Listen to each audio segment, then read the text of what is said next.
parents, enseignants, élus, voisins des différentes communes, peut-être aussi différents acteurs qui se sentent lésés par cette décision arbitraire et pas très logique sur la forme que ça a pris pour nous le faire communiquer. En parlant de communication, justement, nous, on voudrait pouvoir en parler de façon concrète avec les pouvoirs publics, ce qui nous est pour l'instant refusé de la part du conseil départemental et des intercoms concernés par la répartition des élèves. On a commencé lundi par une petite manifestation silencieuse, justement pour montrer que le silence des pouvoirs publics, on pouvait le faire aussi à notre façon, mais évidemment, ça ne suffit pas. Nous, ce qu'on aimerait pouvoir dire aujourd'hui, en faisant également symboliquement, et bien sûr, ce n'est pas une stèle qui restera, symboliquement aussi un dévoilement de stèle d'Ernest Hemingway, c'est de montrer que même s'il est décédé, tragiquement lui aussi d'ailleurs, il reste vivant dans ses écrits et on montre parallèlement que le collège actuellement, puisqu'il porte le nom d'Ernest Hemingway, il est lui aussi vivant. Vivant par votre présence là, vivant par un collège en activité au niveau de l'enseignement et par les actions qui sont faites, qui sont menées justement cette semaine. Ici même aujourd'hui, il y a eu des actions dans le cadre de la semaine des reporters de guerre et également sur Bayeux. Donc il y a eu des rumeurs comme quoi la fermeture n'était pas liée simplement qu'aux effectifs, mais peut-être à un certain manque de dynamisme. Ce soir, tout le monde est là pour montrer que le collège est dynamique.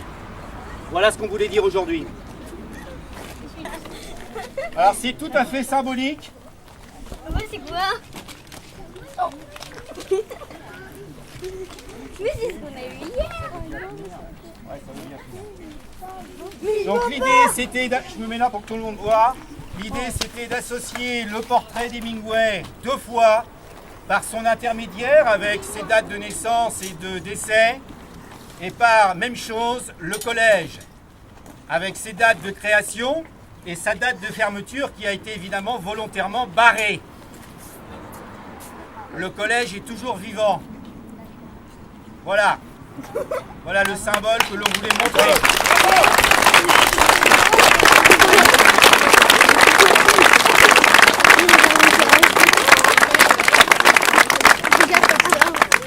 Je vais vous donner quelques citations de certaines œuvres d'Ernest Hemingway. Alors évidemment, Le vieil homme et la mer, ça nous a parlé tout de suite. À Port-en-Bessin, on sait ce que c'est. On a la pêche, vous êtes là pour le montrer. Mais il y a aussi un livre qui s'appelle Pour qui sonne le glas, qui est malheureusement le slogan de la pétition, parce qu'on ne pouvait pas non plus ne pas en parler dans ces dramatiques reconstitutions ou reproductions entre les deux.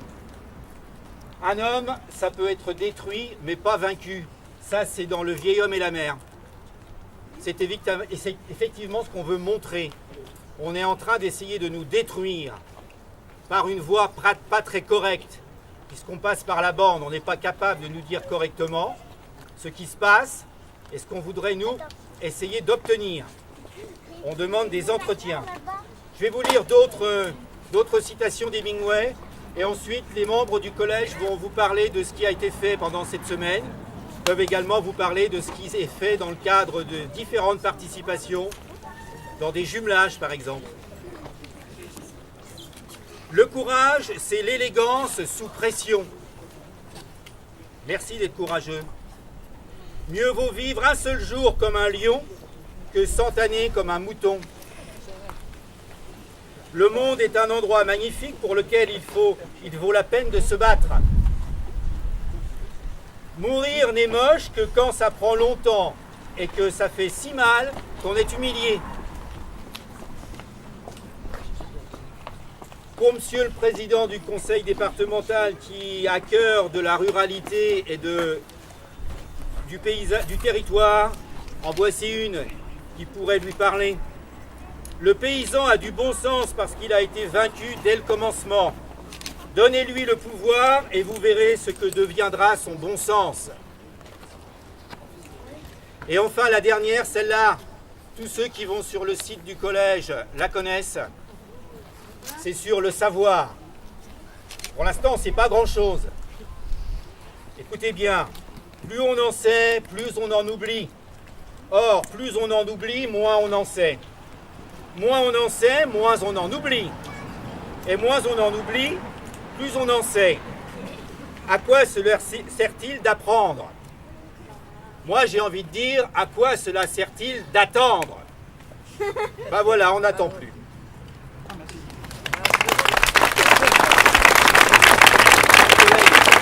Dès qu'on a su la nouvelle, aussitôt on s'est mobilisé. J'ai réuni les maires des communes du syndicat du collège qui sont venus. Tout le monde a été présent, a signé une lettre ouverte qui était destinée aux conseillers départementaux. Nous avons eu aussi une réunion à Romanche, où là le conseil départemental, quelques jours après, et heureusement, a annoncé donc aux élus la nouvelle qui était déjà briefée, puisque je les avais reçus avant et qu'on avait pu faire ensemble une première réunion. Et là, on a voté récemment une motion en conseil municipal pour soutenir les parents d'élèves et les enseignants. Cette motion, je l'envoie à tous les maires de l'intercommunalité pour leur demander de faire la même chose. On va l'envoyer, je pense, aussi au président de l'intercom. Il serait bon qu'il y ait une motion, je crois, de l'intercom. Et on continue, bien sûr, à être à vos côtés pour se battre, à la fois pour les enfants, pour vous, parents d'élèves, et puis pour notre commune. Car ce que j'ai ressenti, c'est que au-delà des parents d'élèves, toute la commune, tous les habitants sont terriblement sensibilisés à cette fermeture éventuelle du collège. Ce que je veux vous dire, il ne faut pas vous démoraliser. Ça n'est pas encore voté. Le vote n'aura lieu qu'au mois de février. Il y aura une réunion fin novembre qui sera très importante où ils vont faire une sectorisation, mais ça n'est pas fini. Voilà, c'est tout ce que je veux vous dire. Donc il faut vous mobiliser. Il y aura une manifestation prochainement, mercredi prochain, qui a été annoncée. Il faut emmener les grands-mères, les tantes, etc. Elles sont prêtes à venir. J'en connais déjà. J'en ai vu une qui est prête à venir tout à l'heure. Voilà. Donc je pense que là, les portés vont pouvoir manifester leur mécontentement. Voilà, je vous remercie.